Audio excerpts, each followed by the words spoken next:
I'm about to piss every white person off on this app right now.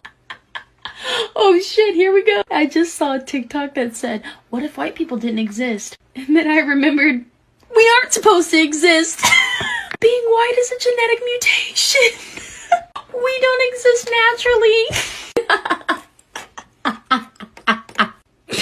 White people literally come from when Pangea was a thing, and then we split up into different continents, and then people moved further away from the equator and bred lighter and lighter skinned people and even albinos until white people were created. So people that are white have the audacity to be like, we're the Aryan race, we're the supreme race. Baby.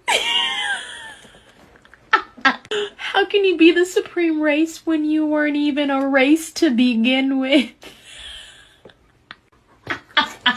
You can't be superior if you were never supposed to exist. Talk a little bit about the DNA studies, and I assume that these studies are coming out of the Human Genome Project, right? No, they wouldn't be coming out of the Human Genome Project, which is American. They're coming out of Russian scientific research. All right, because this DNA, from our conversations, this DNA research provides the scientific backing that helps support this hypothesis or this theory in the making. It's irrefutable, it's ironclad, and I think this is probably the most important development in this type of research. It's hard science, it's not fantasy. It's supported by definitive DNA analysis, and you can trace the distribution of these different peoples, these different tribal groups, and how their culture and their religious practices migrated across the world, and how they have been transmitted to us down here to 2016 are embodied in people like Linda P.B. Katehi. So these are ancient bloodlines that they keep. They know how to breed, who to breed into the line, and how to keep the physical characteristics.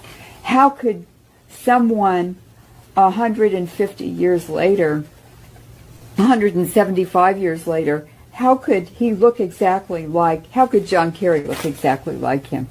That's like 10 generations or 8 generations.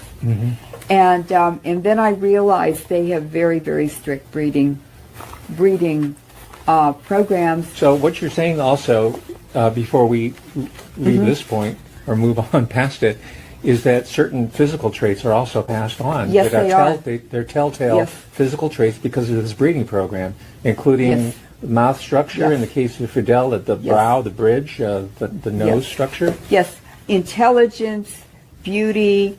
There are many, many characteristics that they're breeding for, but it can also be a way to wage war. So instead of waging all these wars to reunite the Habsburg Empire, the war was in bed. So they did it through inbreeding. And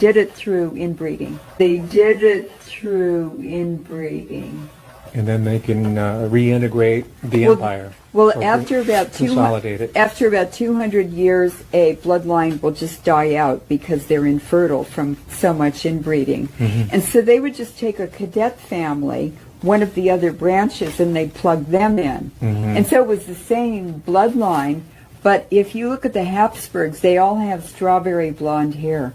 It's reddish blonde.